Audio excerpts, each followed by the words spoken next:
ആസിക്കയും അവരുടെയൊക്കെ അഭിനയിക്കുന്ന സമയത്ത് തന്നെ ഷോട്ട് എടുക്കുന്ന സമയത്ത് തന്നെ ഏതെങ്കിലും ഒരു ആരെങ്കിലും ഒരു കോ ആർട്ടിസ്റ്റ് ഒന്ന് മാറിക്കഴിഞ്ഞാൽ ആസിക്ക തന്നെ തിരുത്തുന്നത് കേട്ടിട്ടുണ്ട്.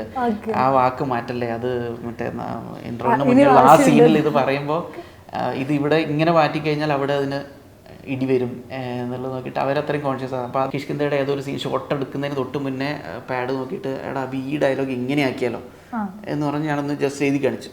എന്നിട്ട് അവൻ ആലോചിക്കുക, മറുപടി പറയുന്നില്ല. എന്താ അല്ല ഓക്കെ ഒന്ന് പറഞ്ഞു. അതല്ല വെയിറ്റ് ഡയലോഗ് നല്ലതാണ്, പക്ഷെ അതിനെന്തെങ്കിലും ബട്ടർഫ്ലൈ എഫക്റ്റ് ഉണ്ടോ എന്ന് ആലോചിച്ച് നോക്കട്ടെ. നിങ്ങൾ ഭയങ്കര കണിശക്കാരാണെന്ന് പറഞ്ഞിട്ടുണ്ട്.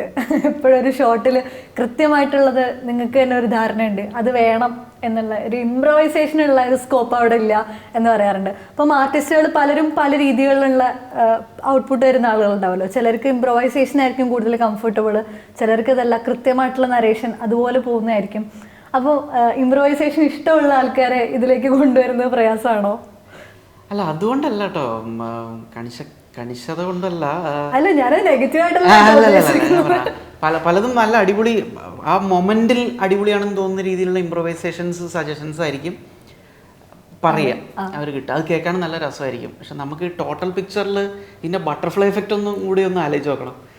ഇവിടെ ഈ ഡയലോഗ് ഇങ്ങനെ പറഞ്ഞു കഴിഞ്ഞാൽ ലേറ്റർ ആ ഡയലോഗ് മറ്റേ സീനിൽ പറയുന്ന സമയത്ത് അതിന് കോൺട്രഡിക്ടറി ആവുമോ എന്നുള്ള അത് ആലോചിച്ചിട്ടാണ്. അല്ലാതെ ഇംപ്രവൈസേഷൻ്റെ അതൊക്കെ അത് ആ മൊമെന്റിൽ ഭയങ്കര രസമായിരിക്കും.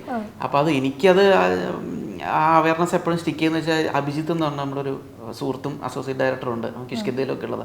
അവൻ പറഞ്ഞ ഡയലോഗാണ് ഇപ്പോൾ ഏത് സിറ്റുവേഷനിൽ എൻ്റെ തലയിൽ കൂടെ റൈം ചെയ്തുകൊണ്ടിരിക്കും. അതായത് ഞാനെപ്പോഴോ കിഷ്കിന്ധയുടെ ഏതോ ഒരു സീൻ ഷോട്ട് എടുക്കുന്നതിന് തൊട്ട് മുന്നേ പാഡ് നോക്കിയിട്ട് എടാ ഈ ഡയലോഗ് ഇങ്ങനെ ആക്കിയാലോ എന്ന് പറഞ്ഞ് ഞാനൊന്ന് ജസ്റ്റ് എഴുതി കാണിച്ചു. എന്നിട്ട് അവൻ ആലോചിക്കുക, മറുപടി പറയുന്നില്ല.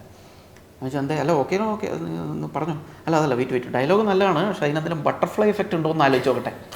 അവൻ്റെ പറയുന്നതാണ് ഈ രീതിയിൽ ബട്ടർഫ്ലൈ എഫക്റ്റ് എന്ന് പറഞ്ഞൊരു ടേം ആലോചിച്ചിട്ടേ അത് കേൾക്കണം. പിന്നെ ആസിക്കയും അവരുടെയൊക്കെ അഭിനയിക്കുന്ന സമയത്ത് തന്നെ ഷോട്ട് എടുക്കുന്ന സമയത്ത് തന്നെ ആരെങ്കിലും ഒരു കോ ആർട്ടിസ്റ്റ് ഒന്ന് മാറിക്കഴിഞ്ഞാൽ ആസിക്ക തന്നെ തിരുത്തുന്നത് കേട്ടിട്ടുണ്ട്.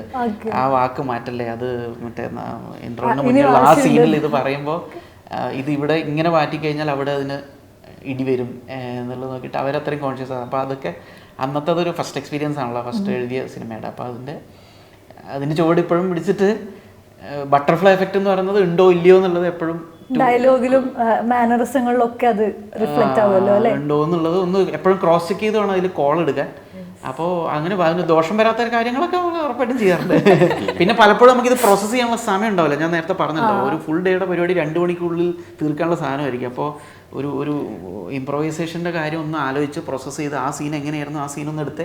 അപ്പോൾ ഇതിന് ഫുൾ ബൗണ്ട് സ്ക്രിപ്റ്റ് ആയിട്ടില്ല അധികം പേപ്പർ ആയിരിക്കുമല്ലോ. ഞാൻ അത് പെട്ടി വന്നിട്ട് എടുക്കണം. ആ പെട്ടിയാണെങ്കിൽ ഒരു 100 ചാക്കിൻ്റെ അടിയിലായിരിക്കും ആ പെട്ടി ഉണ്ടാവുക. അത് തെരഞ്ഞെടുത്ത് കൊണ്ടുവന്നിട്ടാണ് ആ സീൻ ഈ സീനൊക്കെ ഒത്തുക. അപ്പോൾ അതിനേക്കാളും നല്ലത് ഇപ്പോൾ ഉള്ളത് സേഫ് ആണോ, പരിക്കില്ലല്ലോ, എന്നാൽ ഇത് വെച്ചിട്ട് പോവാം. അതിപ്പോൾ ആലോചിക്കാൻ ഇപ്പം തലയിൽ സ്ഥലമില്ല. അങ്ങനെയുള്ള കാരണങ്ങൾ കൊണ്ടും അങ്ങനെ സംഭവിക്കാറുണ്ട്. പക്ഷെ നല്ല നല്ല അടിപൊളി സെഷൻസ് വരാറുണ്ട്, അതൊക്കെ എടുക്കാറുണ്ട്.